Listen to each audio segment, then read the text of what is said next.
잠언 22장 5절에서 6절까지 저와 여러분들이 함께 봉독하도록 하겠습니다.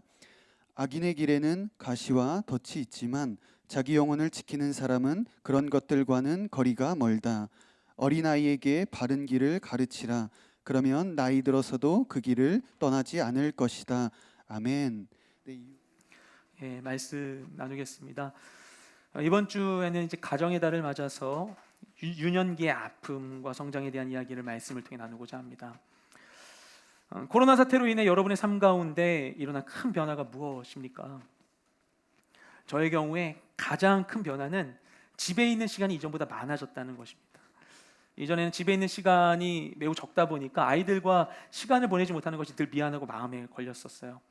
근데 한때 격일 재택근무를 하기도 하고 온라인 강의가 많아지면서 집에 있는 시간이 늘다 보니까 아이들과 이전보다 많은 시간을 보낼 수 있게 되었습니다. 참 감사한 일이죠. 감사한 마음이 많이 들었어요. 처음엔 그랬어요. 근데 이게 계속되다 보니까 마음 어려운 일들이 발생해요. 집에서 더 쉴 수가 없는 거예요. 아이들과 함께하는 시간이 많아질수록 불편한 일도 많아집니다. 진심으로 화가 나는 일들이 막 생기게 되는 거예요. 제가 뭘 하든 간에 애들이 저의 사정을 조금도 생각해 주지 않습니다. 빨리 막 온라인 강의가 많아지니까 막 집에서도 강의 준비를 빨리 해야 되는데 무슨 빅쟁이가 빚독촉하듯이 와가지고는 당당하게 막 이거 해줘 저거 해줘 막 이러는 거예요. 아빠한테 와서 막 실례합니다. 막 깜빡이 켜고 들어오지도 않고 막 와서 엉겨 붙고 밟고 올라가고 목마 태워달라고 안 해주면 울고, 그래서 문을 잠그고 작업하면 막 문이 부서져라고 막 쾅쾅쾅 두드리고 막 싸우면 가서 말려야 되고, 그럼 막 있으면은 밖에서 쾅쾅 뛰어다니는 소리가 나요. 그럼 또 가가지고 뛰면 안 돼. 밑에서 울린단 말이야. 이렇게 얘기를 해줘야 돼요. 또 뭐 하려고 하면 아빠 똥 쌌어. 그러면 가서 또 닦아줘야 되고, 계속 막 이렇게 되는 거예요. 저의 온전한 시간이 안 되고 재택 근무가 안 되는 거예요. 그래서 저도 모르게 버럭 화를 내는 일들이 발생하곤 합니다. 문제는 그 다음에 있어요. 그때까지는 그냥 막 이렇게 그냥 당장 상황 때문에 이렇게 막 감정적인 반응을 내게 되는데, 야단을 치면 바로 제 앞에서 잔뜩 긴장한 채 서 있는 아들을 보게 돼요. 그러면서 또 많은 생각이 들어요. 아, 내가 잘하는 걸까? 괜히 애 기죽이나? 이러다가 나처럼 의기소침해 지는 거 아니야? 이러다가 나중에 커서 얘도 아빠 미워하는 거 아니야? 그냥 놔둬야 되나? 이런 생각, 별 생각이 다 들어요. 그리고 급기야 나중에는 그냥 생각하기를 멈춥니다. 아, 몰라, 이렇게 돼버려요.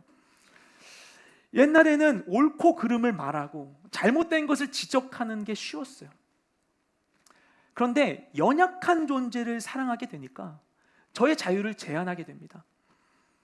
내가 이 대상을 다치게 할 수 있고 악한 영향을 줄 수 있다는 생각 때문에 잘못을 지적하는 일이 어려워지게 돼요. 마치 꽃밭을 지나가야 하는데 꽃이 안 다치게 조심히 걸어가야 하는 것처럼 저의 작은 행동이 아이에게 큰 영향을 미칠 수 있기 때문에 저의 말과 행동과 기호와 욕구를 제한하게 됩니다. 그렇게 아이들과 불편한 동거를 하고 있어요. 아이들은 다 연약합니다. 무지합니다. 그래서 보호가 필요하죠. 모든 사람은 이렇게 연약한 아이의 때를 거칠 수밖에 없어요. 하나님 그렇게 우리를 지으셨어요. 아무것도 모르는 갓난아이로 태어나서 점차 어른으로 성장하도록 창조되었습니다. 그리고 성장에까지는 꽤 오랜 시간이 걸려요. 걸음마 떼고 말하는데도 시간이 걸리고요. 기저귀 벗고 스스로 화장실 가는데 시간이 걸리고, 혼자 옷 입고 벗고 씻는 거, 우리에게 지금 너무나 당연한 자연스러운 모든 것을 익히는데 다 시간이 걸립니다. 사람은 너무나 당연한 것들에 대해서. 전 처음에 아이 낳았을 때 애가 나자마자 앞을 못 보는 줄 몰랐어요. 애가 저를 안 마주치는 거예요. 애 이상한가 생각을 했는데 그런다는 거예요. 처음에는 발로 눈도 트이지 않는 거예요. 아무것도 할 수 없는 상태에서 태어나는 거예요. 식탁에서 밥만 집중해서 먹도록 하는 데에도 그 능력을 터득하는 데 오랜 시간이 걸립니다. 당연한 건데. 그러니까 집에서 아이들과 밥 먹으면 밥 먹을 때마다 전쟁을 치러요. 예. 밥 먹을 때 일어나는 거 아니야. 숟가락 던지지 말아요. 젓가락 콧구멍에 넣지 말아요. 음식 먹는 거 갖고 장난치는 거 아니야. 막 이런 얘기 계속 해줘야 돼요. 맨날. 예. 여기는 우리 모두가 사실 그런 시간을 거쳐서 여기 있게 되었죠. 우리가 다 사람 노릇하는데 오랜 시간이 걸리게 되었습니다. 그런데 이 모든 과정을 거치는 데 있어서 이것을 사람은 혼자 해결할 수가 없습니다. 반드시 부모 또는 다른 양육자가 책임지고 길러야만 하는 것이죠. 누구의 손길을 통해서만 이 시간을 거칠 수가 있어요. 안 그러면 생명이 유지가 되지 않습니다. 인간은 모두가 몸도 마음도 연약한 상태에서 삶을 시작합니다. 참 불편하죠. 왜 하나님은 우리를 이렇게 지으신 것일까요? 하나님이 우리를 이렇게 지으신 이유가 참 궁금해지는데, 하나님은 다양한 생명의 형태를 창조하셨습니다. 하나님이 창조하신 것 가운데 벌과 개미도 있어요. 벌은 모두 다 여왕벌이 낳죠. 개미도 여왕개미가 낳아요. 어떻게 보면 굉장히 효율적인 생식 방법입니다. 그래서 이제 공상과학 작품에도 이런 생식 행태가 많이 차용돼요. 그래서 여러분 보셨겠지만 영화 에일리언 보면 거기 나온 외계인이 여왕이 다 낳죠. 그렇게 번식을 해요. 보셨는지 모르겠지만 어릴 때 즐겨봤던 만화 드래곤볼 보면 거기에 나메크 성인이 등장해요. 피콜로가 나메크 성인인데, 나메크 성인도 이런 식이에요. 그 설정으로는 장로가 알을 뱉어요. 가지고 이렇게 나는 거예요. 굉장히 효율적이게 가만 생각하면, 만약에 우리가 그런 방식으로 생식한다면 지금 우리가 마주하고 있는 이 위기, 이 저출산 문제도 생기지 않고 인구 증가와 감소를 적절히 조절할 수 있지 않을까라는 생각이 들어요. 또는 그렇게 각각의 자기 부모를 갖지 않고 모두가 한 배에서 나오면, 설마 그렇게 된다면 모두가 한 분이신 아버지 하나님을 섬기는데 도움이 되지 않을까, 전도하는데 굉장히 도움되지 않을까라는 생각도 듭니다. 그런데 하나님은 그런 효과적이어 보이는 방법을 쓰지 않으셨어요. 우리 인생에 하나님께서 창조하신 생명체 중에 다른 형태의 주제, 악어도 있습니다. 악어는 갓 부화하자마자, 알에서 나오자마자 스스로 본능적으로 사냥을 해서 먹이를 취합니다. 굉장히 효율적이죠. 사람이 그렇게 되면 얼마나 편하겠어요. 태어나자마자 알아서 밥 먹고 돈 벌어오고 하면은 다들 앞다퉈서 애 낳으려고 하겠죠. 육아 부담이 없으니까. 매우 많은 비용을 절약할 수도 있을 거예요. 분유값, 기저귀값 많이 들거든요. 나자마자 제약가림하면 얼마나 좋습니까? 근데 하나님은 그런 생명체를 지으셨음에도 불구하고, 그렇죠? 하나님 그런 방법 모르시는 게 아닌데 우리는 이런 형태로 살아가도록 지어주셨어요. 로마서 1장 20절 말씀을 보면, 그의 영원하신 능력과 신성이 그가 만드신 만물에 분명히 보여 알려졌나니 라고 합니다. 하나님의 모든 창조에는 이유가 있는 거예요. 그럼 하나님은 왜 굳이 인간의 짧은 생애 가운데 아이의 시절과 어른의 시절을 굳이 거치게 만드셨는가? 어른에게는 어른의 능력이, 어른의 역할이, 아이에게는 아이의 역할이 있기 때문이에요. 그럼 하나님께서 어른과 아이가 서로에게 영향을 주고받도록 우리의 삶을 고안하셨습니다. 그래서 아이는 어른을 대해야만 하고 어른도 아이를 대해야 돼요. 우리 모두 다 아이일 때 어른을 경험했었고 어른이 되어서도 아이를 경험하게 됩니다. 자연적인 인간의 성장에는 세대 간의 이 대화와 접촉이 필수였어요. 근데 현대 사회로 되면서 고도화되면서 점점 세대 간의 대화가 단절되는 시대로 더 가고 있죠, 지금은. 그리고 이런 세대 간의 소통이 서로를 정서적으로 건강하게 만들어준다라는 예들이 너무나 우리에게 많이 있어요. 예전에, 지금도 그렇게 하는지 모르겠지만 유치원이나 초등학교에서 인근 노인시설을 방문한 프로그램들이 호평을 받았죠. 요즘 아이들이 핵가족 문화에서 자주 접촉하지 못하는 할머니, 할아버지 만나면서 그 따뜻한 사랑을 경험할 수 있게 되고, 반대로 노인들은 어린아이들 통해서 기쁨과 활력을 얻는 긍정적인 효과가 있었다는 얘기들이 TV를 통해서도 많이 나왔었습니다. 이처럼 어른과 아이는 서로의 세대에게 영향을 주고받을 수 있어요. 그러면 어떻게 영향을 주고받는가? 오늘 보면 잠언 22장 6절 말씀 함께 읽겠습니다. 시작. 어린아이에게 바른 길을 가르치라. 그러면 나이 들어서도 그 길을 떠나지 않을 것이다. 아멘. 하나님께서 어른들을 향해 말씀하십니다. 아이에게 바른 길을 가르쳐라. 그것이 아이에게 어른이 행해야 할 역할이라는 거예요. 하나님께서 각 피조물에게 합당한 영광과 권세를 주셨어요. 어른에게는 어른의 권세가 있습니다. 그것은 무엇인가? 어린아이에게 가르칠 수 있는 거예요.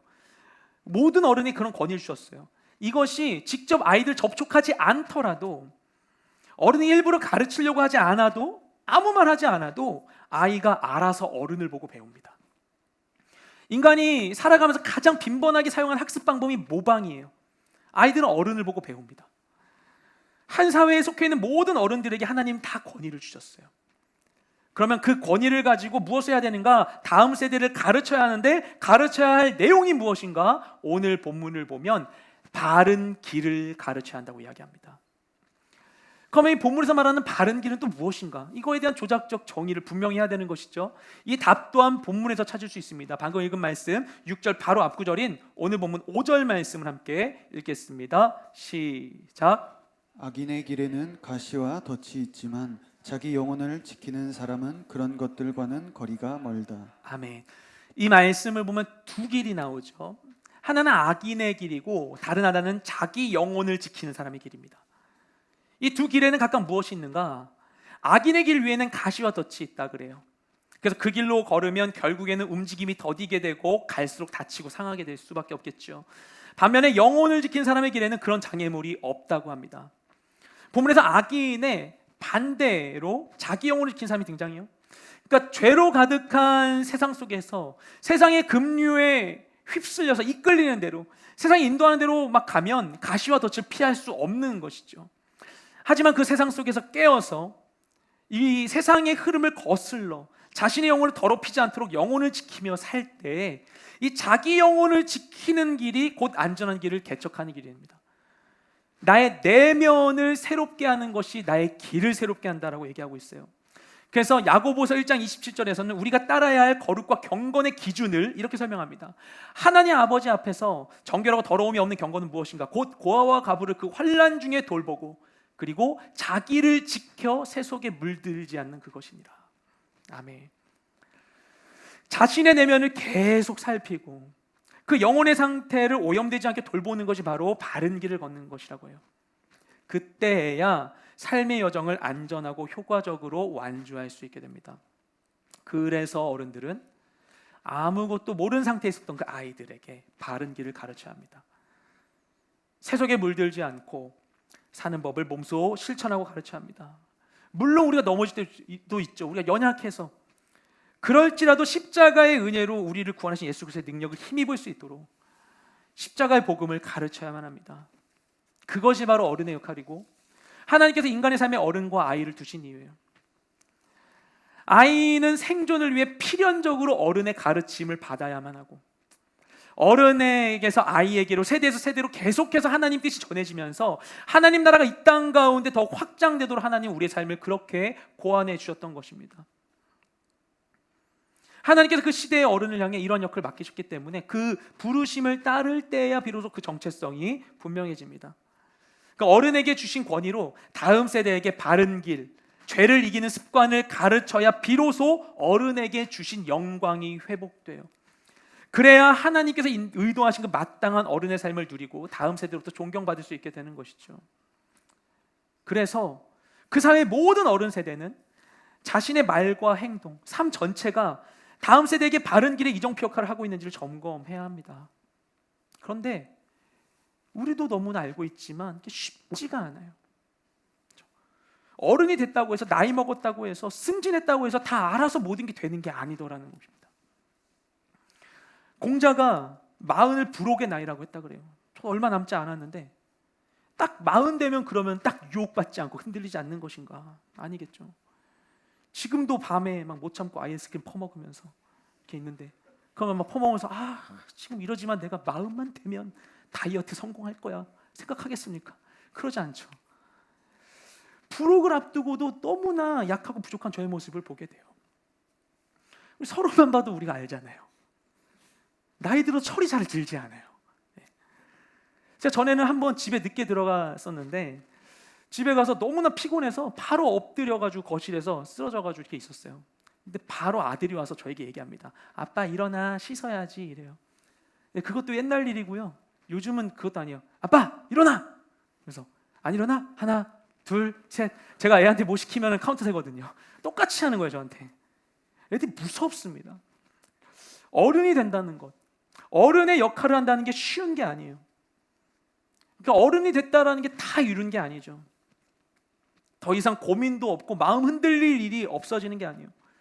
모든 세대는 다 그 상황에 맞는 갈등과 긴장이 있습니다. 그래서 끊임없이 노력해야 되죠.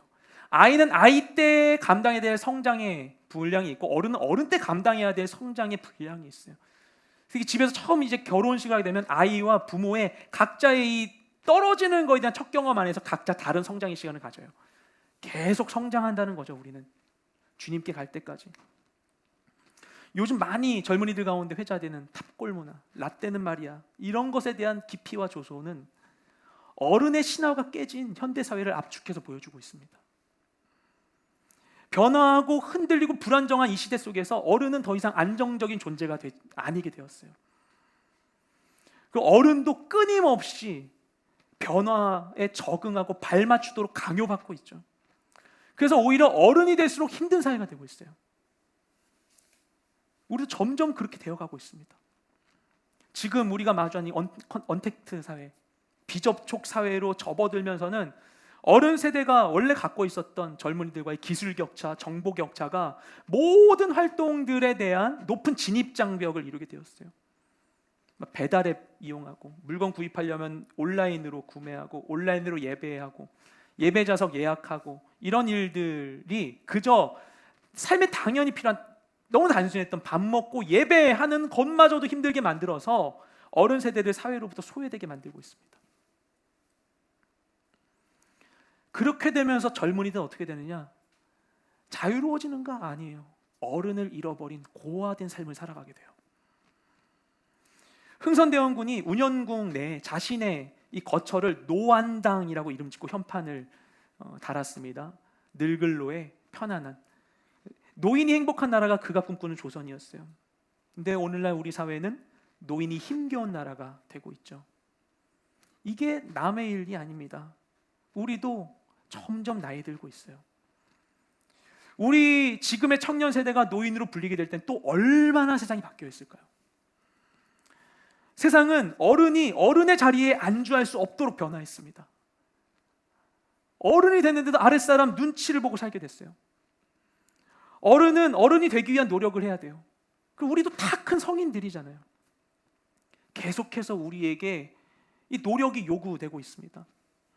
근데 만약에 어른이 노력하지 않으면 어떻게 되는 것인가? 아이들에게 바른 길을 가르치지 못하면 어떻게 되는 것인가? 그렇죠? 앞서 갔던 우리의 어른들, 우리 부모님들이 그냥 어릴 때 봤을 땐 당연해 보였지만 크면 클수록 정말 열심히 살았다는 걸 우리가 알게 되죠. 근데 노력하지 않으면 어떻게 되는 것인가? 그럼 아이들은 스스로 자기 소견대로 바른 길을 찾아 헤매게 돼요. 그렇게 해서 진리를 찾게 될 수도 있겠죠. 너무나 다행이지만 그러지 못할 가능성이 점점 더 많아지게 됩니다. 그 바른 길을 깨우치지 못한다면 이 말씀에 따르면 그 아이들의 길에는 가시와 덫이 있을 것입니다. 여기는 우리 모두 다 지금은 장성한 어른이 되었어요. 하지만 한때는 모두 다 아이의 시절을 경험했습니다. 우리의 삶은 어땠습니까? 지난 삶은. 여러분의 지난 삶에도 가시와 덫이 있었습니까? 있었다면 그 이유를 오늘 본문은 이야기하기를 우리가 바른 길을 제대로 배우지 못했고 악한 길에서 온전히 떠나지 못했기 때문이라고 이야기합니다. 어른들의 잘못으로 인해 희생당하는 아이들의 이야기는 심심치 않게 뉴스에 등장하죠. 얼마 전에는 한 남성이 70대 어머니와 10대 아들을 살해하고 시신을 유기한 사건이 발생하게 됐죠. 어른의 죄와 부주의와 무관심으로 인해서 꽃다운 생명이 지는 이야기 너무나 우리의 마음을 아프게 합니다. 그런데 이처럼 보이는 죽음에 놓여 있는 아이들뿐만 아니라 보이지 않는 죽음 가운데 놓인 아이들, 훨씬 더 많은 아이들이 우리에게 남아 있습니다. 우리가 이미 겪어봤던 또는 그 이상의 가시와 덫이 이 시대 아이들 앞에 있습니다. 그것을 막을 수 있는 길이 있다면 마땅히 행해야 되지 않겠어요? 그런데 안타깝게도 우리를 비롯해서 이 땅의 많은 아이들은 지금도 상처받고 있습니다.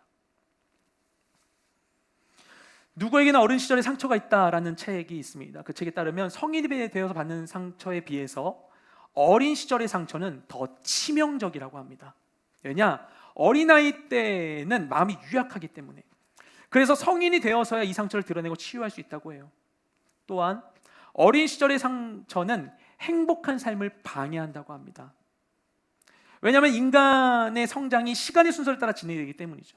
어린 시절을 거쳐야만 다음의 삶으로 나아갈 수 있기 때문에 어린 시절 상처를 받으면 그것이 이후의 삶에 연쇄적인 영향을 미친다는 것입니다. 또한 어린 시절의 상처는 기억하기가 어렵다고 해요. 이게 굉장히 큰 특징인데, 우선 어린이와 성인은 사고방식의 차이가 있어요. 그래서 어린 시절에는 아직 언어가 발달하지 않은 상태여서 비언어적 사고 활동을 하게 된다고 해요. 그러다 보니까 어린 시절에 겪은 것이 성인이 되어서 이것을 그대로 기억하는 데에 어려움이 있다고 합니다. 또한 어린 시절의 기억이 더 잘 억압되는, 감춰지는 특성이 있대요. 왜냐하면 어린 시절에 고통스러운 일을 경험하거나 기억하게 되면 이게 기억이 떠오르지 않게 아이가 감당할 수가 없으니까 무의식적으로 억압하는 일이 발생한다고 합니다. 그리고 감정이 약한 어린이일수록 그런 일이 많대요. 예민할수록. 그래서 더 억압이 필요하게 되죠. 기억이 사라진 건 아닌데 이제 없어지는 것처럼 지워지는 거예요. 해리작용이 일어나는 것이죠. 그래서 결국에 어린 시절의 상처는 인생에 더 치명적이면서도 또한 무의식적으로 작용하기 때문에 치료의 시도를 하기 어려운 그런 특징을 갖게 되는 것입니다. 여러분은 어린 시절에 어떤 상처를 경험했는지 기억하시나요? 우리가 지금 겪고 있는 개개인의 정서적인 약함이나 어려운 부분들도 대부분 우리가 어린 시절에 겪은 상처와 연관되어 있을 수 있습니다. 그러면 어린 시절의 상처는 왜 발생하는가? 누군가의 가해로 인한 것일 수 있지만 특별히 폭력적이지 않은 환경에 있는 아이들도 다 상처받으면서 자라요. 그 이유는 무엇인가? 바로 어린 시절에 기본적으로 자연적으로 실현되기를 기대하는 그 욕구가 실현되지 않아서라고 합니다. 어린이들이 나면서부터 자연적으로 기본적인 욕구나 동기를 가지고 태어난다고 해요. 많은 게 있겠지만 대표적으로 무조건적으로 사랑받고 보호받고 싶은 욕구, 지적인 호기심을 충족시키고 싶은 욕구, 사회적인 능력을 개발하려는 욕구, 부모에게 인정받고 존중받으려는 욕구, 격려와 칭찬받으려는 욕구, 이런 것들이 자연적으로 있는데 이 모든 것이 완전히 100% 만족될 수는 없겠죠. 아이도 이것에 대한 정도의 이 기준이 없고 그 완벽한 부모가 어디 있겠습니까? 그런데 그렇게 해서 이런 욕구가 만족되지 않으면 그런 좌절의 경험이 상처로 남게 된다고요. 그래서 이런 식이 되는 거죠. 만약에 어떤 아이가 무조건적인 사랑을 받고자 하는 욕구를 갖고 있었는데 그것이 실현되지 않으면 성장에서도 사랑받으려는 동기에 집착하게 된다고요. 그럼 자연스럽게 타인을 제대로 사랑하는 것에 대해서 어려움을 겪게 되죠. 어떤 아이가 어린 시절에 학대당하거나 두려운 상황에 지속적으로 노출돼서 안전에 대한 기본적인 욕구가 좌절되는 경험을 하게 되면 성장에서도 자신을 방어하려는 욕구에 집착하게 된다고 합니다. 그래서 타인과 세상과 건강한 관계를 맺는데 방해가 되는 것이죠. 간단하게 설명하면 그런 거예요. 근데 우리 모두가 이런 정서적인 어려움을 가질 수 있어요.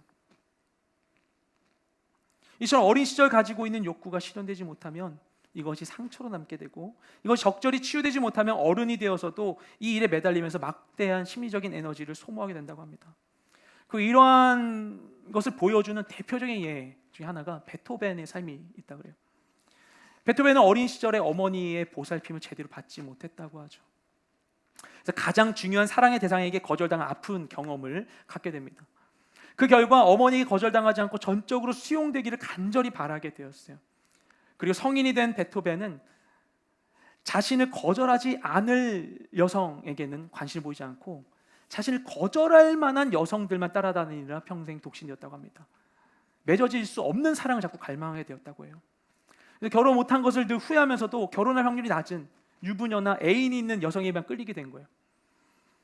이것은 자신을 거절할 만한 여성들에게 거절당하지 않기를 바라는 이 역설적인 욕구가 자신에게 있음을 알지 못하고 그래서 이 문제를 해결하지 못했기 때문이었다라고 분석을 합니다. 그래서 반복적으로 같은 실수를 되풀이하게 되는 것이죠. 우리에게 어린 시절에 채워지지 않은 욕구가 이처럼 성인이 되어서 반복적인 패턴으로 나타날 수 있다고 해요. 상처받은 내면 아이의 치유라는 책에서 존 브래드쇼 박사가 과거의 아픈 경험을 재현하는 것은 상처받은 내면 아이가 우리 인생을 황폐화시키는 가장 파괴적인 방법이다라고 얘기합니다. 사실 성인이 되어서 이런 반복적인 행동을 하는 것은 이 상처로부터 치유받고 싶다는 내면의 욕구가 있기 때문이에요. 그런데 하지만 우리가 아무리 뭔가를 반복한다고 해서 치유에 도움이 되진 않죠. 왜냐하면 원인이 되는 어린 시절에 좌절된 동기를 인식하지 못했기 때문입니다. 그래서 과거의 상처를 안고 사는 게 오늘의 만족 줄 수 없을 뿐만 아니라 과거의 사건을 해결하는 데에도 도움이 되지 않아요. 한 여성이 어린 시절에 아버지에게 차별을 받아서 억울함과 거절감을 갖게 되었다고 가정해 보죠. 근데 그 여성이 성인이 되어서 남성을 만났는데 남자친구에게 계속 막 불만을 쏟아내면 정작 자신의 마음도 개운하게 풀리지 않고 남자친구에게만 이제 부담을 주게 되겠죠. 그리고 결국 아무것도 해결하지 못하고 부정적인 결과만 쌓이게 됩니다. 왜냐하면 남자친구가 아버지는 아니기 때문이죠. 남자친구에게 아무리 쏟아내도 어린 시절에 좌절된 동기가 실현되지 않습니다. 그럼 아예 1차적인 원인을 제공한 아버지에게 쏟아내면 해결될 것인가? 그런 행위도 과거의 사건을 해결하지 못합니다. 자신 안에 있는 깊은 욕구 때문에, 채워지지 않은 욕구 때문에 그것을 만족시키려고 반복적인 행동을 하지만 그런 자신의 노력이 내면의 욕구를 채울 수는 없어요. 저에게도 그런 게 발견되더라고요. 인정받으려고 하는 욕구, 거절당하지 않으려는 그런 욕구들이 있어요. 근데 이것이 심해질 때에는 도무지 해결되지 않는 장벽을 만나기도 합니다. 우리들에게 어린 시절의 상처로부터 시작된 왜곡된 행동 패턴이 있을 수 있습니다. 내 의사와 상관없이 어떤 계기만 있으면 잘 통되지 않고 불쑥 막 나타나거나 마음 가는 대로 대처해도 쉬 해소되지가 않고 오히려 나 자신이나 가까운 사람을 다치게 하는 불안한 부분이 있을 수 있습니다. 그런 일들이 우리가 유년기의 아픔을 딛고 건강한 어른으로 나아가는 것을 방해합니다. 그런데 이러한 자신의 연약함을 벗어나고 싶다면 반드시 기억해야 할 것이 있습니다. 한 가지 본질적인 건 뭐냐면 우리는 결코 스스로의 노력으로 자신을 치유할 수 없다는 것이에요. 그럼 어떻게 해야 하는가? 상처 입은 유년 시절을 보낸 대표적인 성경 인물이 요셉입니다. 그는 아버지로부터 많은 사랑을 받았지만 어린 나이에 자신을 따르던 형들에 의해서 죽음과 유기에 대한 공포를 경험해요. 그리고 결국 형들에 의해서 노예로 팔려가게 되죠. 그래서 안정적인 집안의 막내, 사랑받는 막내 아들이었다가 순식간에 이방 지역의 노예로 전락하게 됩니다. 말도 문화도 낯선 땅에서 최하층의 차별 대우를 받으면서 얼마나 많은 세월을 고통을 안고 살아야 했을까요? 그런데 그런 그에게 아마도 더 괴로웠던 일은 아마도 이해할 수 없었던 그 형들의 선택이었을 것입니다. 왜 대체 그들이 나에게 그런 것일까? 왜 그들은 나를 버렸을까? 아무도 답해줄 수 없는 질문을 안고 그가 계속 살아야 했겠죠.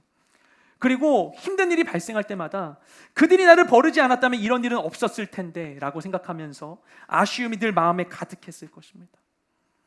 늘 과거의 메인 삶을 살았을 거예요. 그랬던 그가 결국 이집트의 총리가 됩니다. 하지만 대제국의 총리가 되어서 부유한 삶을 살면서도, 성공한 삶을 살면서도 많은 돈과 지위와 권력으로도 해결할 수 없는 문제가 있었어요. 바로 과거 형들로부터 받은 상처였습니다. 이제 남부러울 게 없죠. 안정적인 삶을 살고 있어요. 모두가 선망하는 그런 삶을 살아가고 있는데 사실 그는 인생의 진짜 문제를 해결하지 못하고 자신의 성취로 자신의 상처를 가리고 있었습니다. 만약에 그가 그 시점에 모든 문제를 극복했다면 그럼 성공한 후에 먼저 가족을 찾았을 거예요. 근데 그가 가족이 어디 사는지 알고 있음에도 불구하고 가족을 찾아가지 않았다는 사실을 봤을 때 그는 이집트 총리가 되어서도 과거를 극복하지 못했다는 점을 짐작할 수 있습니다. 그런데 그런 그가 결국 과거를 직면할 수 있도록 하나님이 그 인생에 개입하십니다.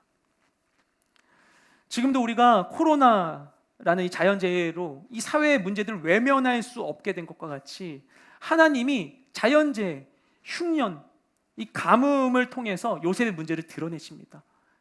흉년을 피하기 위해서 형들이 요셉을 찾아오게 만드신 거예요. 창세기에 기록된 정황을 볼 때 처음 요셉이 형들을 완전히 용서하지는 못했던 것 같습니다. 형들을 첩자로 몰아세우죠. 하지만 위기에 닥친 형들의 대화를 엿듣게 되면서 그 형들이 지난 세월 동안 가지고 있었던 죄책감과 후회의 속마음을 그가 알게 됩니다. 그리고 어떻게 반응하느냐? 요셉이 아무도 없는 곳을 찾아서 엉엉 울어요. 애굽의 총리가 아무도 없는 곳 찾아서 막 우는 거예요. 지난 세월 동안 자신이 정말 듣고 싶었던 이야기를 들었기 때문이겠죠. 내가 버림받지 않았다라고 하는 그런 마음들. 이 창세기 42장의 정황 묘사가 굉장히 구체적이에요. 그리고 결국 요셉은 형들을 용서합니다. 그가 이처럼 형들을 용서할 수 있었던 과거의 상처를 극복할 수 있었던 근본적인 이유는 무엇인가? 이렇게 창세기 45장 5절 말씀을 읽겠습니다. 시작. 하지만 형님들이 저를 이곳에 팔았다고 해서 근심하거나 자책하지 마십시오. 이는 하나님께서 생명을 구하시려고 저를 형님들보다 먼저 여기로 보내신 것이기 때문입니다. 아멘. 요셉은 하나님을 만났습니다. 그는 버림받았고 상처받았고 불행하고 억울한 상황을 겪었죠. 이것은 돌이킬 수 없는 일들이었어요. 불가역적인 그런 일들이었어요. 족쇄가 되어서 평생을 따라다닐 문제들이었습니다. 하지만 그는 결국에 도저히 이해할 수 없었던 자신의 과거를 받아들일 수 있게 되었습니다. 왜 내게 그런 일이 일어나야만 했던 것인지 깨달을 수 있었습니다. 그리고 형들을 용서할 수 있었습니다. 왜냐? 그가 하나님을 만났기 때문이죠. 그분 앞에서 깨어지고 무너지고 망가진 우리의 모든 기억들은 제자리를 찾을 수 있게 됩니다. 왜 이런 일이 내게 일어나야만 했느냐고 묻는 우리에게 하나님은 그 일이 왜 있어야만 했는지를 알려주세요. 그래서 이유를 알 수 없었던 우리의 모든 지난 시간들에 대해서 영적인 개연성을 덧붙여 주시고 우리의 삶의 서사를 완성해 주십니다. 그래서 그분 안에서 우리의 삶이 이유와 가치를 되찾게 되죠. 하나님은 우리 모든 인생이 그 가운데 있었던 상처, 아픔의 기억조차도 다 의미 있는 것이었음을 우리에게 알려주십니다. 하나님은 우리 모두가 다 어린 시절을 거쳐서 성장하도록 계획해 주셨어요. 그리고 어린아이들은 어른으로부터 적절한 보호와 양육을 받아야만 합니다. 하지만 어떤 노력을 할지라도 어린아이는 상처를 받을 수밖에 없어요. 왜냐? 세상에 무수한 덫과 가시들이 깔려있기 때문이죠. 그러면 어쩔 수 없이 이래야만 했는데,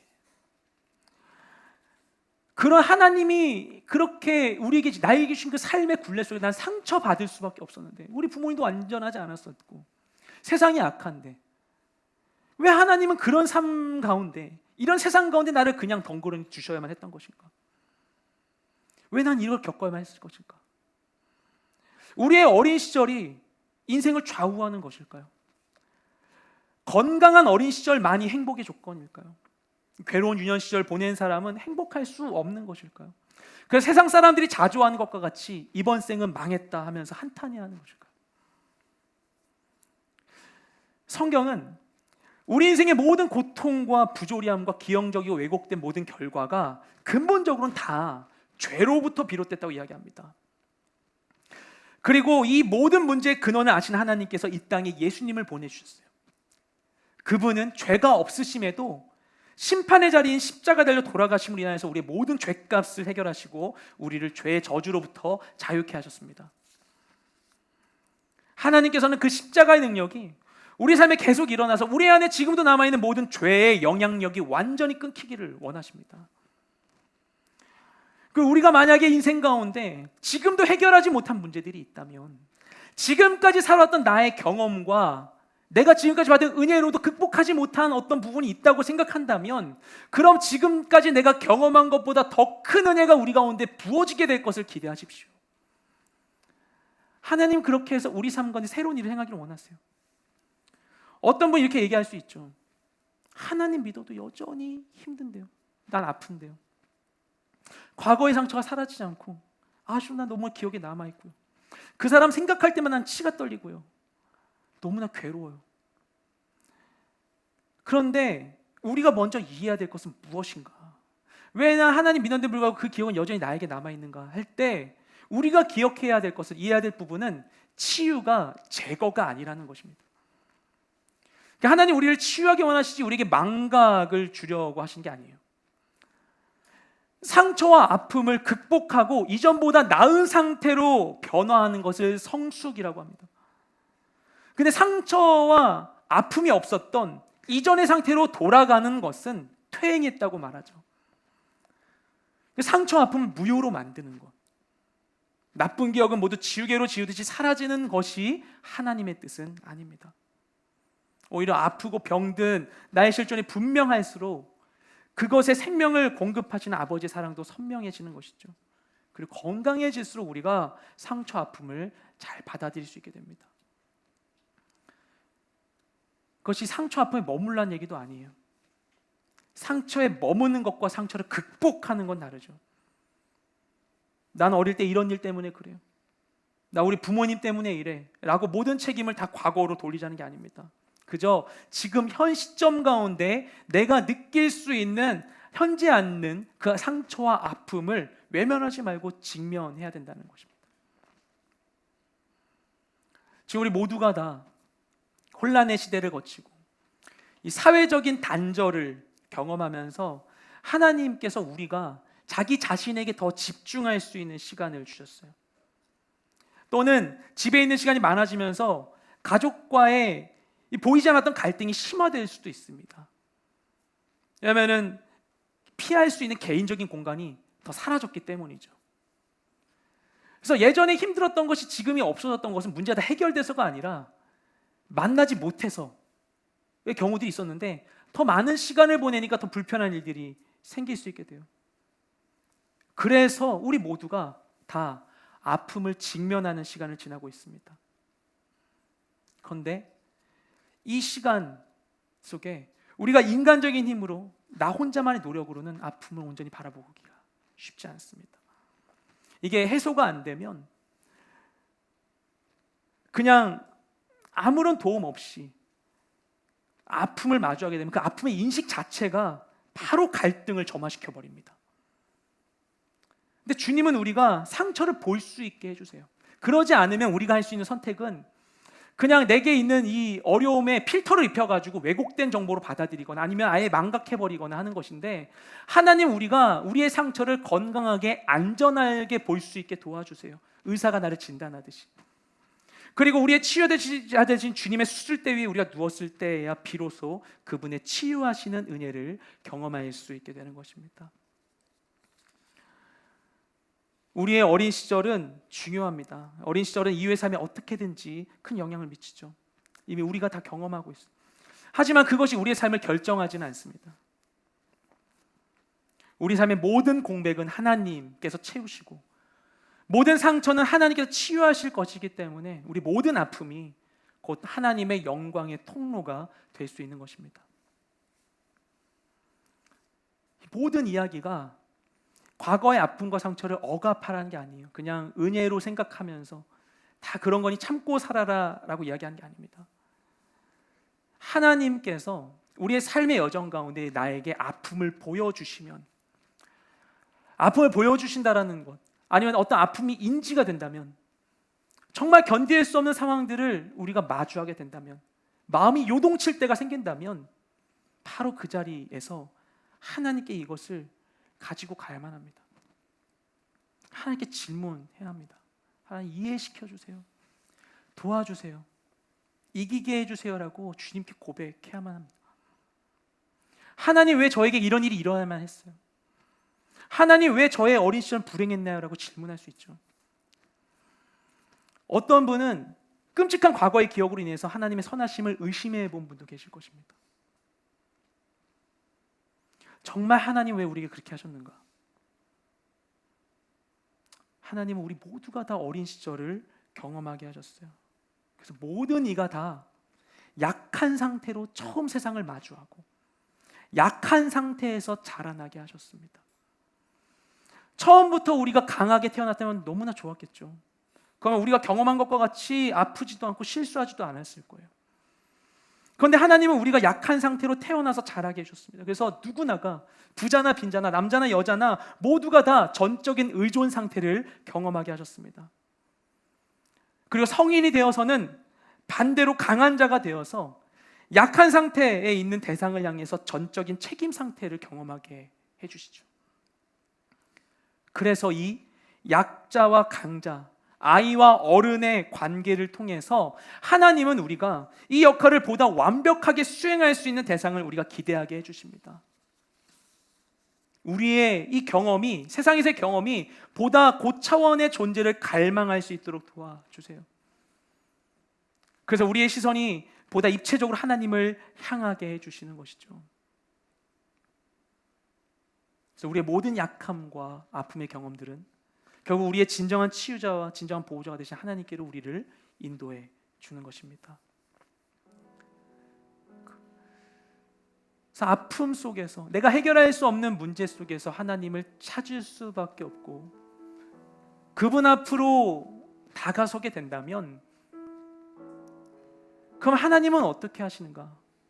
그 하나님은 우리의 삶을 포함하고 있는 거대한 하나님의 계획을 우리의 시야에 담아주세요. 내가 나의 삶의 문제에만 집중해서 내 삶에 있었던 일이 내 전부가 되었을 때에는 깨달을 수 없었던, 내 삶의 바운더리를 뛰어넘는 하나님의 역사의 맥락을 이해할 수 있게 됩니다. 그러면 그 거대한 초역사적이고 초우주적인 하나님의 계획 속에 내 삶이 어떤 역할을 수행하고 있는지를 알게 돼요.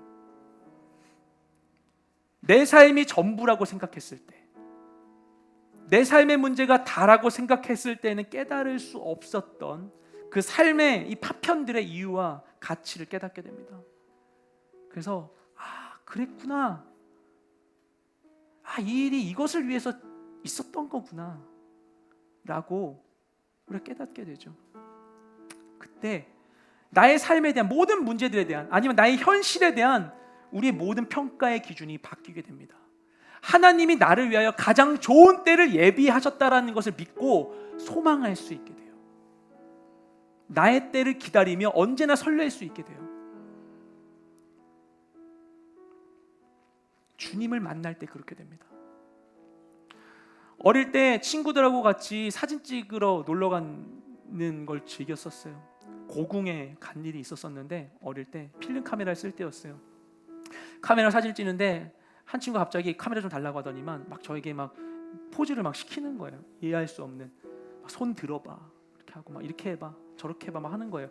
막 시키는데 우리 다 같이 그 한 사람의 지위에 따라 막 움직였어요. 이렇게 하고 막 이렇게 한 거예요. 근데 뭔지 몰랐는데 나중에 필름을 이제 사진을 인화해서 보니까 제 손바닥 이렇게 하고 있는 거 안에 다른 친구들이 막 이렇게 서 있고 막 이런 사진을 찍은 거였어요. 막 다 뭐 하는지 모르고 설정했는데 여기 있고 저기 멀리 있는 게 막 연결된다든지 막 이런 것들, 이상한 사진을 찍은 거예요. 찍는 동안에는 이해할 수 없었어요. 뭘 시키는 건지 하고 있었었는데 결과를 보니까 친구 안에 다 계획이 있었던 것이죠.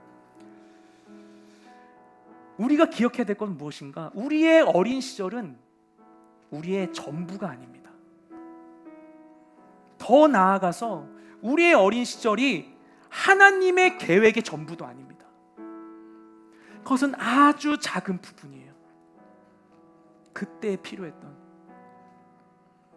하나님은 그분의 계획 안에서 우리를 불러주셨습니다. 우리는 그분의 계획 안에서 우리의 삶을 이해하고 완성할 수 있어요. 저는 어릴 때 꽤 오랜 시간을 제가 세상에서 제일 불행하다고 생각했어요.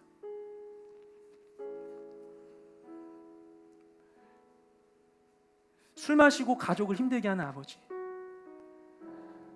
아버지의 사고로 인해서 어린 시절에 홀로 외갓집에 맡겨지고 어딘가에 맡겨지는 그런 시간들로 인해서 뭔가 부모님으로부터 떨어져 있었던, 때로 막 눈치 봐야 됐던 그런 시간들이 스스로를 연민할 이유를 저에게 만들어줬습니다. 저에게 막 화내고 정신적인 고통을 주는 아버지를 미워하고 저주했었어요. 그것을 글로 막 쓰면서 풀었습니다. 그 당시에는 아들을 걱정하는 아버지의 방식을 이해하기엔 너무나 어렸어요. 아버지 입장에서는 모든 게 불안했겠죠. 저는 그냥 나의 집이고 그냥 집에서 막 놀고 이렇게 할 뿐인데, 아버지는 그 가정을 유지하는 것에 있어서 날마다 긴장할 수밖에 없었을 거예요. 벼랑 끝에 있는 것 같은 그런 두려움의 순간들이 있으셨겠죠. 저희 아버지가 술에 잔뜩 취하시면은 엄마 이렇게 막 하면서 우셨거든요. 그 외로움이 있지 않았을까? 정말 열심히 살아서 가정을 지탱하고 있다라는 생각이 들면서 아이들의 삶을 볼 때 이들이 정말 건강하게 행복하게 살 수 있을까 생각하면서 굉장히 괴로웠을 거예요. 근데 그런 아버지를 이해하기엔 전 너무나 어렸어요. 전 그냥 힘들었어요. 너무나 아팠어요. 커서는 집에 들어가는 게 너무나 싫었어요. 가정의 모든 상황으로부터 떨어져 있고 싶었어요. 저 어릴 때 중학교 때 아버지가 약속이 있으셔서 늦게 오신 날이었는데 전화가 온 거예요. 집에 처음 듣는 목소리인데 아버지 친구분이래요. 근데 아버지께서 약주를 드시고는 너무나 취해 계시다고 데려가야 될 것 같다고 하는 거예요. 근데 저희 아버지께서 저 어릴 때 교통사고 당하셔서 다리가 충분히 이렇게 관절이 접히지 않으시거든요. 아버지를 중학교 2학년이었던 것 같은데 없는 것도 너무나 힘든 거예요. 근데 아버지 인사불성 돼가지고 막 몸도 못 가누는데 불편하고 너무나 괴로운 거예요. 저 한쪽 시내에서 오는데 중학생 혼자서 아버지를 업고 가려고 하는데 너무나 힘든 거예요. 근데 앞에 경찰차가 있어서 경찰차 아저씨한테 부탁해서 집 근처까지 가서 내렸어요. 경찰차에서 내렸는데 내리자마자 학교 친구와 눈이 마주쳤어요. 걔가 외면해서 가는데 너무나 창피한 거예요. 학교에서 반장이었거든요. 그런데 뭔가 나의 치부가 막 드러나는 것 같아가지고 너무나 괴로운 거예요. 그리고 아버지가 너무 미웠어요. 그런데 이 삶에 대한 관점이 바뀌기 시작한 게 하나님을 점점 만나면서였어요. 비전을 발견하면서였어요. 그 이후에 그 과정 가운데에서 집안에 어려운 일이 닥쳤습니다. 아버지 회사에 부도가 있기도 하고 아버지께서 반복적인 암 선고를 당하셨을 때 그것이 가정엔 너무나 큰 어려움이었지만 그 문제 때문에 어쩔 수 없이 가족들이 우리의 갈등을 마주해야만 했어요. 특히 제가 결혼을 하려고 했을 때 부모님 반대 속에서 어쩔 수 없이 이 갈등을 풀어야만 했어요. 정말 신경 쓰고 싶지 않았던 갈등이었는데 너무 감사하게도 결혼 전에 아버지와 큰 화해를 이룰 수 있게 하나님 도와주셨습니다.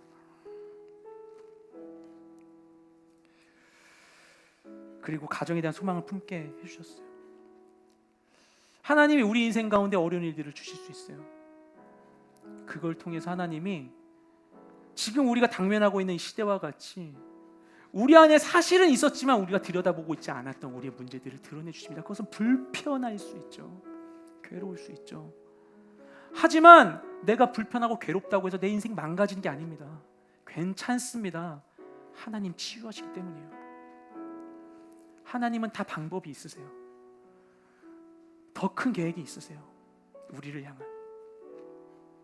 우리가 이해할 수 없는 인생의 고민들, 한 번도 해결하지 못했던 문제들을 주님께 가지고 간다면 하나님께서는 우리에게 가장 필요한 바로 그때 우리 인생의 진정한 의미와 가치를 알려주실 것입니다.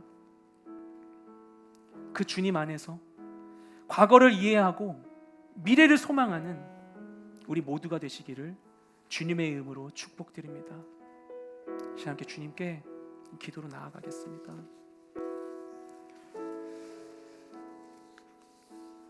우리 하나님께 시간 기도하실 때 주님의 은혜를 시간 구하기 원합니다. 주님, 이 시간 우리 마음 가운데 임하여 주시옵소서. 빛 되신 주님, 나에게 임하여 주시옵소서. 나의 과거의 모든 시간을 주님 빛을 비춰주소서. 내 내면의 마음속 깊은 모든 것을, 내가 볼 수 없는 모든 것을 주님 빛으로 비춰주시옵소서. 아버지, 내가 지금 겪고 있는 어려움인데 그게 어디서 시작됐는지 알지 못하는 그 모든 것들이 있다면 주님, 이제는 내가 그것을 완전히 해결할 수 있기를 원합니다. 완전히 끊고 나아갈 수 있기를 원합니다. 더 이상 과거에 매여있는 인생이 아니라 주님 안에서 새롭게 되어 과거와 전혀 다른 미래의 삶을 살아갈 수 있기를 원합니다. 아버지, 무엇입니까? 나에게 빛을 비춰 보여주시옵소서.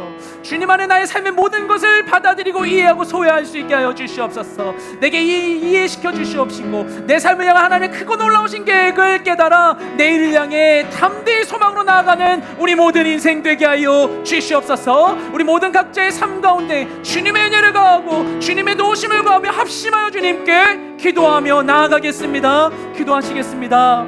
주님, 감사드립니다. 주님, 이 시간 우리 가운데 임하여 주시옵소서. 주님만이 나의 인생의 모든 것이 되십니다. 주님만이 나의 해결자가 되십니다. 주님만이 나의 치유자가 되십니다. 나의 도움이 되십니다. 난 다 알 수 없는, 이해할 수 없는 모든 것들, 내가 그것을 다 받아들일 수 없었고 내가 해결할 수 없었기 때문에 나에게 괴로움이 되었지만, 그렇기 때문에 나에게는 내 모든 것을 뛰어넘는 주님의 도우심이 필요합니다. 주님이 하십니다. 주님이 해결하실 수 있습니다. 주님이 나에게 필요합니다. 주님 나에게 임하여 주시옵소서. 아버지 하나님, 내가 해결하지 못한 모든 것들이 아버지 주님이 반드시 역사하실 것에 대한 하나님의 예고임을 알게 하소서. 아버지 기대하게 하소서. 기대하게 하소서. 소망하게 하소서. 아버지 내일을 꿈꾸게 하여 주시옵소서. 담대히 나아가게 하소서. 주님이 우리 가운데 역사하소서. 내 삶을 인도하여 주시옵소서. 우리를 도와주시옵소서. 나를 붙들어 주시옵소서. 아버지 주님과 함께 더 나은 내일을 바라보며 더 이상 아버지 유년기에 덫을 벗어나 아버지 건강한 성인으로 더욱더 성장해가는 우리 모두가 될 수 있도록 주님 우리 가운데 역사하여 주시옵소서. 고마우신 주님 감사드립니다. 우리의 과거가 때론 비록 어두웠을지라도 그것을 모두 십자가에서 이미 해결하신 주님의 그 은혜와 능력을 믿습니다. 십자가에서 이루신 그 구원의 능력이 내 삶 가운데 온전히 임하게 되길 소망합니다. 주님, 이 시간 십자가별로 나의 모든 과거의 시간과 나의 마음과 모든 생각을 덮어 주시옵소서. 정결하게 씻어 주시옵시고 그 자리 가운데 성령님 새로운 일을 행하여 주시옵소서. 주여, 내가 나사 예수 그리스도의 이름으로 명하노니 우리를 묶는 모든 사단의 권세는 끊어질지어다. 예수님의 그리스도의 평강이 임할지어다.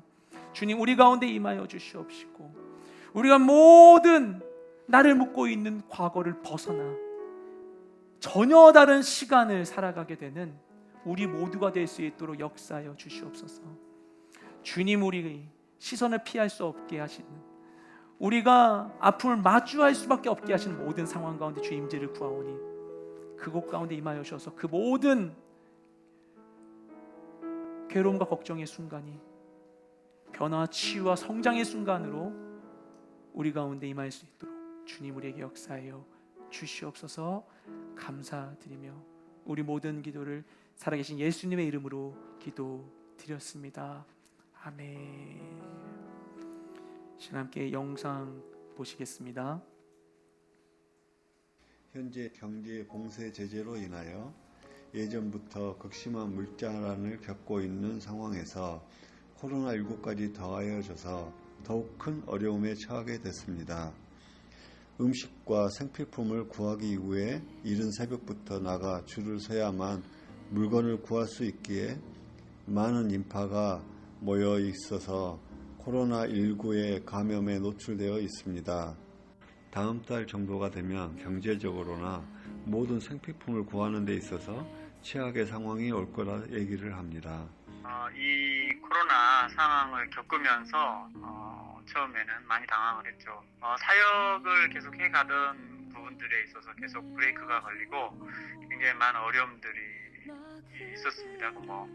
믿지 않는 사람들도 마찬가지지만 성도들도 오히려 더 어려운 형편에서 사는 사람들이 많거든요. 지금 상황에서는 그냥 일자리를 대부분이 잃고 이 코로나 상황은 좀 저희들이 함께 도와야 되는 상황인 것 같아서 저희들도 또 이렇게 교회 요청을 하고 이것들이 너무나 어려운 상황에서 그래도 하나님의 사랑을 경험할 수 있는 좋은 계기가 된 것 같아요.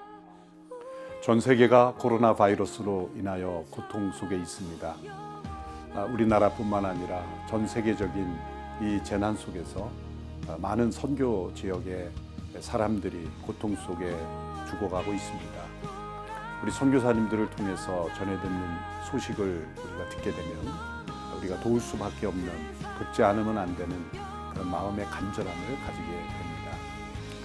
지난 4월 우리가 공감 소비 운동을 위해서 기전헌금을 했고 또 이 주님의 부활의 기쁨을 이웃들과 함께 나누고 어려운 경제를 우리가 함께 선한 소비 운동을 통해서 일으키고자 하는 그런 노력을 좀 실천하고 있습니다.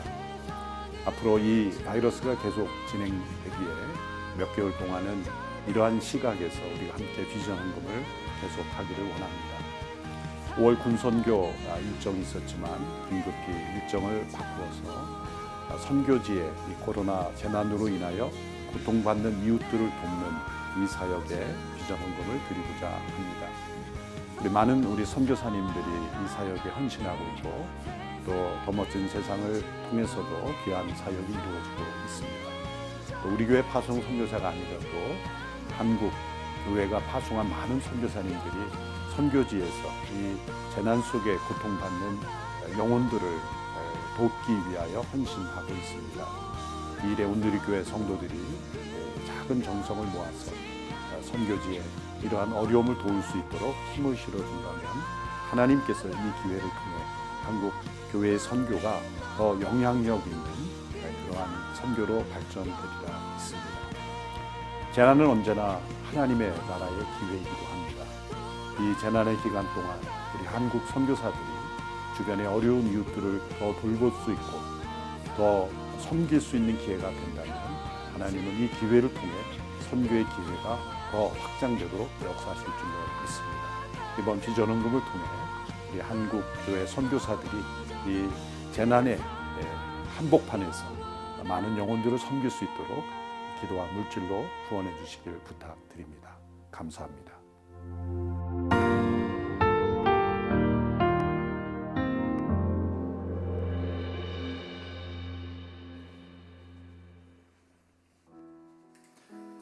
네, 우리의 역사는 계속해서 마지막 때를 향해 나아가고 있습니다. 이 상황 속에서도 우리를 향한 하나님의 그 선교적 부르심은 멈추지 않고 있습니다. 변화된 상황 가운데 하나님의 이 선교의 일이 멈추지 않도록 계속해서 기도해 주시고요.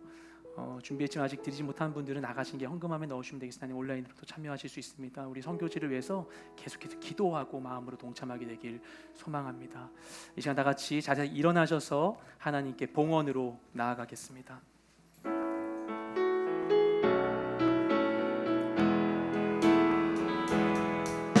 주 선한 능력으로 와르시네 크신 발로 날 붙드시네 절망 속에도 흔들리지 않고 사랑하는 주 얼굴 보아리 이전의 괴로움 날에 벗사고 고난의 길을 걷는다 해도 주님께 모두 맡긴 우리 영혼 끝내 승리의 날을 맞으리 선한 능력으로 일어서리 주만 의지하리 믿음으로 우리 고대 안에 주 오실 그날 영광의 새날을 맞이하리 주님이 하신 고난의 승자를 우리도 감사하며 받으리 주님의 남은 고난 채워가며 예수와 복음 위에 살리라 선한 능력으로 일어서리 주만 의지하리 믿음으로 우리 고대 안에 주 오실 그날 승리의 새날을 맞이하리 주님 감사드립니다. 주님 앞에 나올 때 우리가 빈손으로 나오지 아니하고 귀한 예물도 드릴 수 있게 도우심을 감사드립니다. 드려진 모든 것들 우리 가운데 허락하신 삶 속에 우리 땀 흘리며 우리가 섬긴 그 모든 삶의 예배의 결실이 오니 주님 기쁘게 받아 주시옵시고 하나님 나라와 주의 영광 위에 거룩하게 정결하게 지혜롭게 사용되게 하여 주시옵소서. 우리 모든 삶과 헌신 주님께 올려드리니 우리 모든 삶 가운데 하나님의 기쁨이 늘 충만하게 하여 주시옵소서. 그렇게 행하실 줄 믿사오며 이제는 우리의 유일한 소망 되신 예수 그리스도의 은혜와 아버지 하나님의 사랑하심과 성령의 교통하심이 하나님의 은혜를 쫓아 우리 모든 유년의 아픔을 딛고 건강한 성숙한 내일로 더욱더 나아가기 원하는 이 자리에 있는 모든 하나님의 자녀들 가운데 각지에서 주의 부르심을 쫓아 섬기고 계신 모든 선교사님들과 그 동역자들 가운데 이제부터 영원토록 함께 계시기를 간절히 축원하옵나이다. 아멘.